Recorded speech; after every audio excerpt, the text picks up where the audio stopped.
Filipus pergi ke suatu kota di Samaria, memberitakan Mesias kepada orang-orang di situ.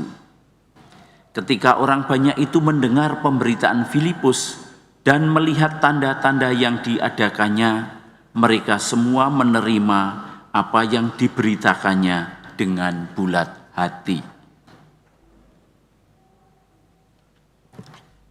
Bapak, Ibu, saudara-saudari sekalian, adik-adik orang muda, kalau kita mengikuti atau mengamati apa yang dikisahkan oleh para rasul dalam kitab Kisah Para Rasul maupun dalam surat-surat rasul-rasul yang lain, Rasul Petrus dan lain sebagainya, kita akan melihat 3 peristiwa ini yang menjadi kekasan ketika mereka sesudah mengalami perjumpaan dengan Yesus yang bangkit dan sesudah kenaikan Yesus ke surga.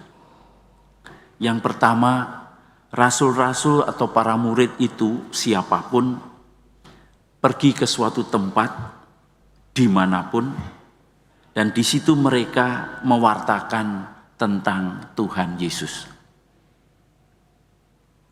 Jadi murid itu mau kemanapun selalu di tempat itu mewartakan tentang Yesus. Ini baik untuk renungan kita dalam zaman yang banyak diwarnai dengan bahasa saya dolanologi gitu ya. Orang yang suka traveling gitu ya. Apakah dalam perjalanan-perjalanan kita aku sempat atau menyempatkan diri mewartakan Yesus? Yang kedua, di tempat-tempat itu di mana para rasul mewartakan Tuhan, terjadi kelompok orang yang percaya. Dan yang ketiga, dalam pertemuan para rasul atau para murid dengan anggota-anggota gereja itu selalu akan di-sharingkan atau dibagikan bagaimana Allah mengerjakan perbuatan-perbuatannya di tengah-tengah mereka. Ini memberi inspirasi kepada kita bahwa dalam pertemuan-pertemuan kita, bagaimana bisa diusahakan agar kita itu juga ada sharing, ada kesempatan berbagi, bagaimana Allah bekerja di dalam hidupku, atau bekerja pada orang-orang yang aku kenal, anggota keluarga, anggota komunitas, teman-teman sepelayanan, dan lain sebagainya. Bapak, Ibu, saudara-saudari sekalian, adik-adik semua, 3 penyataan yang ada di dalam peristiwa-peristiwa para rasul dan jemaat ini menjadi hal yang pantas untuk kita cermati bersama dalam konteks, dalam latar belakang hidup kita sekarang. Pada hari ini, Keuskupan Agung Jakarta merayakan ulang tahunnya yang ke-219. Sebetulnya tepatnya kemarin, dirayakan hari ini dengan gerak jalan dan dengan berbagai macam kegiatan. Dan 219 tahun ini, sebetulnya kita juga bisa menemukan bagaimana Allah bekerja, mengerjakan perbuatan-perbuatannya di antara umat, di antara para katekis, di antara para pelayan, aktivis, dan lain sebagainya. Untuk tidak menjadi panjang, marilah kita ambil beberapa peristiwa di dalam gereja KAJ beberapa tahun silam.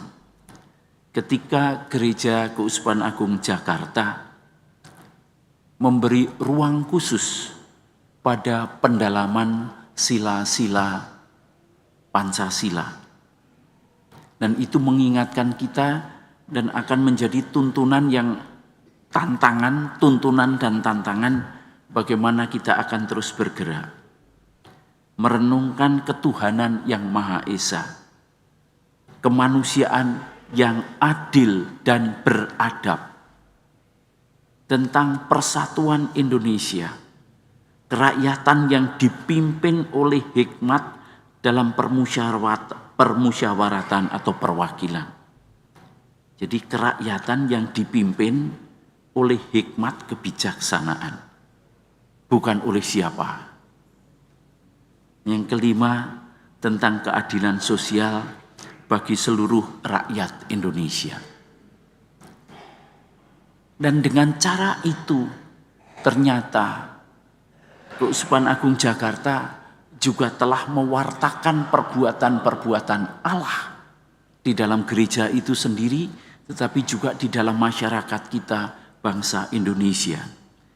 Dan sekarang tahun ini kita diajak untuk menjalani pertobatan ekologis. Sebuah rangkaian jalinan kehidupan, hubungan kita dengan seluruh isi semesta alam dan dengan Allah. Maka hadir mewartakan Yesus dan kebaikan Allah, itu sekarang kita rasakan bagaimana Keuskupan Agung Jakarta hadir dalam pelayanan kesehatan, dalam pelayanan pendidikan, dalam pelayanan kepada saudara-saudari kita yang kurang beruntung, pada perjuangan tentang kemanusiaan yang adil dan beradab, dan lain sebagainya. Kehadiran ini 219 tahun dengan berbagai cara pandang telah menunjukkan kepada kita bagaimana Allah mengerjakan pekerjaan-pekerjaannya.